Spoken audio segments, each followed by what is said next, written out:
Alright guys, in this video we're going to look at solving rational equations. And so remember, rational equations just means we're dealing with fractions. And if we remember back to solving linear equations, we always want to clear the fractions. And so the way we do that is, remember, we just multiply by the LCD. And so if we look at the LCD here, my LCD is just 12x. Okay?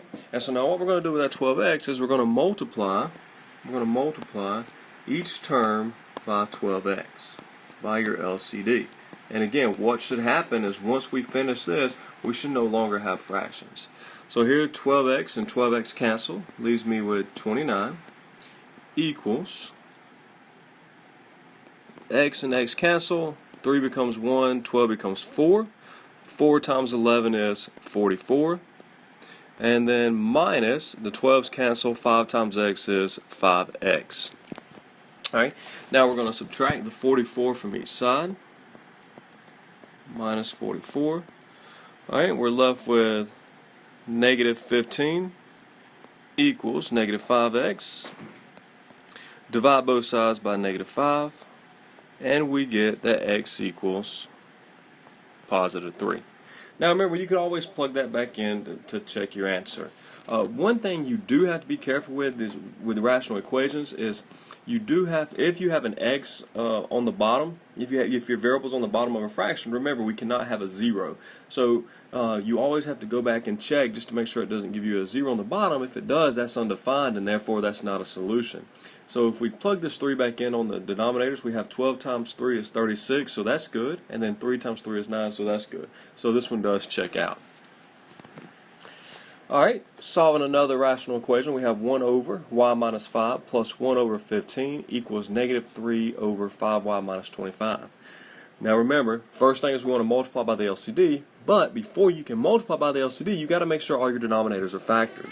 And if we look at this last one, it's not factored. Alright, so the first thing we got to do is we got to just factor out this denominator. So take out the 5 and we're left with y minus 5. Alright, so now, again, your LCD in this case is 15 times y minus 5. Remember, with your LCD, you just have to make sure each denominator will divide into it evenly to allow the fractions to cancel out. Alright, and so now what we do, we multiply each term by the LCD. And so when you multiply the first term, your y minus 5's cancel, and you're left with 15 times 1, which is just 15. Multiply the LCD times your second term, the 15's cancel, and you're left with 1 times y minus 5. And then you multiply it by the last term, the y minus 5's cancel, and then 15 over 5 becomes 3, and so we're left with a 3 times negative 3. And again, notice that we just have the linear equation with no fractions. So now we just got to solve for y. So combine like terms on the left side, so that gives me y plus 10. Equals 3 times 3 is negative 9. Subtract 10 from both sides, and we get y equals negative 19.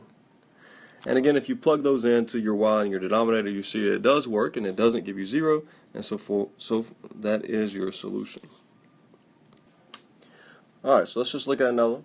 So again, first step, make sure every denominator is factored. So x minus 8 is good, x is good. This last one we can take an x out, and we're left with x times x minus 8. Alright, and so we see that my LCD, again, if you're having trouble with it, just start with your first one, write it down, so x minus 8. Go to your next one, it's just x. You don't have just an x, so include it. And then that's also your last one, so you're good there. And so that's your LCD, x times x minus 8. Now again, we just multiply each term by the LCD. So x minus 8 times x times 6 over x minus 8. The x minus 8's will cancel. And we are left with 6 times x, which is 6x, plus 7 over x times the LCD. The x's cancel, and we're left with 7 times x minus 8. And then that equals, the LCD cancels with the whole denominator of the last term, and so we're just left with negative 56. Alright, now we just want to solve this linear equation, so distribute the 7 through. 6x plus 7x minus 56 equals negative 56. Combine like terms, so 13x minus 56 equals negative 56. Add 56 to both sides. And we get 13x equals 0. Now to get the x by itself, just divide by 13. And what we get is that x equals 0. However, if we take the x value now and plug it back into the denominators, we see that it doesn't work for the 7 over x or the negative 56 over x squared minus 8x. And because that gives us 0 on the bottom of our fraction, we cannot have that because that's undefined.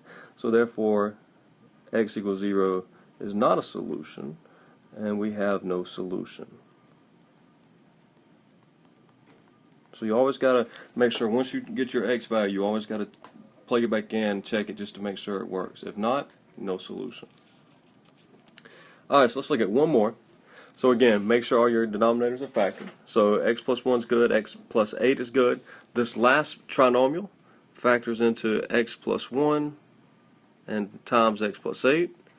So we see that my LCD is x plus 1 times x plus 8. Now we take this LCD, multiply it by each term. So multiplying the LCD by the first term, the x plus 1's cancel. We're left with 1 times x plus 8 plus the second term, the x plus 8's cancel. We're left with 4 times x plus 1. And then with the last term, the LCD cancels with the entire denominator, and so we're just left with 7. Now we solve this for x. X plus 8 plus 4x plus 4 equals 7. X plus 4x is 5x. 8 plus 4 is 12 equals 7. Subtract 12 from both sides. We get 5x equals negative 5. Divide by 5, and we get x equals negative 1. Alright, so there's your x value. But again, we got to check it to see if it works. And if I plug negative 1 into my first denominator, for x, I have negative 1 plus 1, which is 0, which again we can't have on the bottom of a fraction.